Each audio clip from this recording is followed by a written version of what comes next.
Second Amendment, where do you stand on that? Oh, go guns.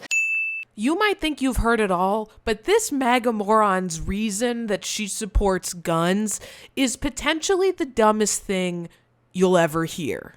Take a listen.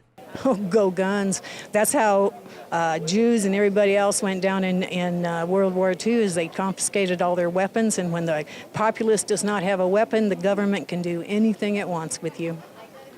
Right. I would argue we could have a different conversation about why the Jews went down in World War II, that it wasn't necessarily about guns. But do you favor any restrictions whatsoever on guns?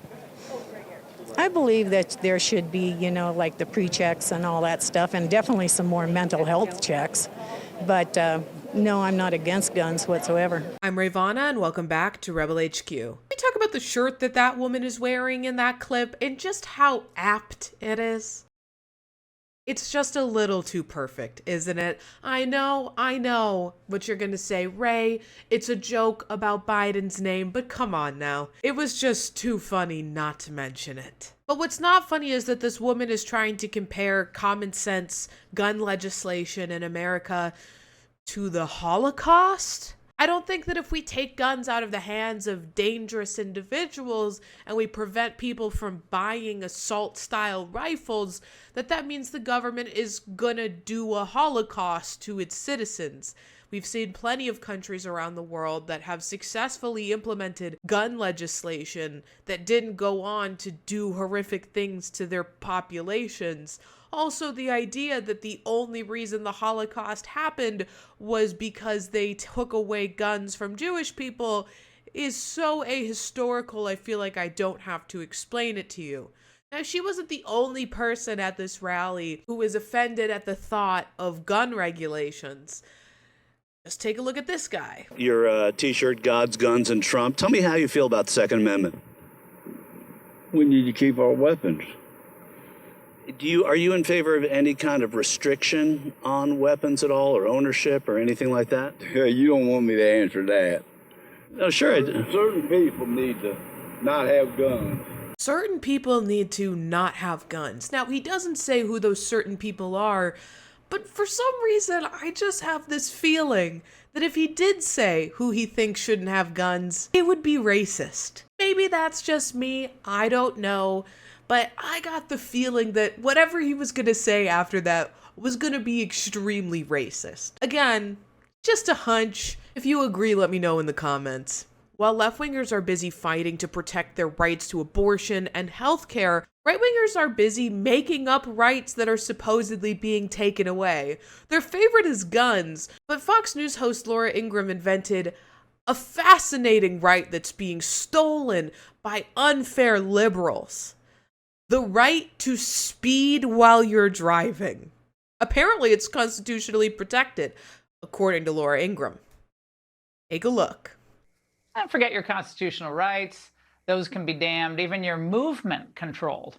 The National Transportation Safety Board is recommending that all new vehicles get technology that makes speeding, quote, more difficult or completely impossible, following in Europe's footsteps. Joining me now, Ned Ryan, American Majority CEO and founder. Ned, this is why they love the lockdowns. They like to keep us all moving as little as possible permanently. Yeah. I'm sure this will be far and away not the only time I say these words in this order, but Laura Ingraham, what on God's green earth are you talking about? Control your movement.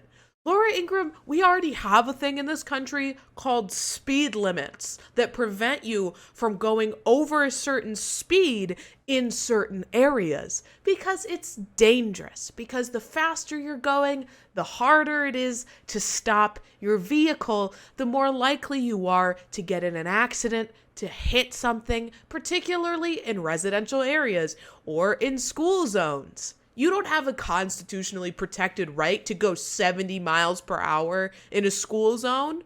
Last year alone, 12,000 people died in this country due to speeding-related incidents, and hundreds of thousands of people were injured. But despite the exceptionally alarmist attitude Laura Ingraham had about this potential recommendation, it hasn't been adopted. It's not law. Auto manufacturers will not have to put these automatically regulating speed limiters in vehicles. It seems like it's not going to happen anytime soon. But this gets to the heart of the issue. If conservatives weren't able to make up grievances, what could they really complain about? Left-wingers are fighting against these right-wingers to protect fundamental human rights. Free speech, freedom of marriage, freedom to be whoever you want to be, and love whoever you want to love. Right-wingers aren't fighting for anything reasonable at all. So all they can do is pretend that the Democrats are attempting to impede on their personal freedoms. Remember when Ted Cruz claimed that Biden's alcohol czar was going to limit you to 2 beers? And then he got all theatrical about it in this Newsmax appearance? What is it with liberals that want to control every damn aspect of your life? Biden came in, one of the first things they wanted to do was ban gas stoves. New York State has now done that for new construction. They're trying to go after and regulate ceiling fans. I got to tell you, it's hot in Texas. We don't want to get rid of our ceiling fans. And now these idiots have come out and said, drink 2 beers a week. That's their guideline. Well, I got to tell you, if they want us to drink 2 beers a week, frankly, they can kiss my ass. I feel like it goes without saying that there was never any sort of law written to limit you to 2 beers a week. It was a simple guideline created based on scientific research that suggested that it was harmful to your health to excessively consume alcohol. But that didn't stop Ted Cruz from pretending that it was the Democrats trying to get a stranglehold on everything you do and limit you. And it definitely didn't stop him from taking a coordinated sip of his twist-off cap beer with the strange litany of men behind him. But I do want to end by discussing one thing that Ted Cruz mentioned in there, which was that he claimed liberals are attempting to control every aspect of people's lives. Ted Cruz, who is a member of the party that has done everything in its power to roll back abortion protections, to literally control what women can do with their bodies. Ted Cruz, a Republican, a member of the party, which is passing bans on transgender healthcare all across this country, that is passing drag bans, that is banning books in public schools and public libraries. The Republican Party is beyond a shadow of a doubt the party that is trying to control every aspect of your life. They're not the party of individual liberties. They're not the party of individual freedoms. The only part of the Constitution they like is the part that talks about guns. And they don't even interpret that part correctly. We know that they're going to tighten their grip on every aspect of our personal lives if Trump is to get back in power in 2024. So if that doesn't motivate you to go to the polls, I don't know what will.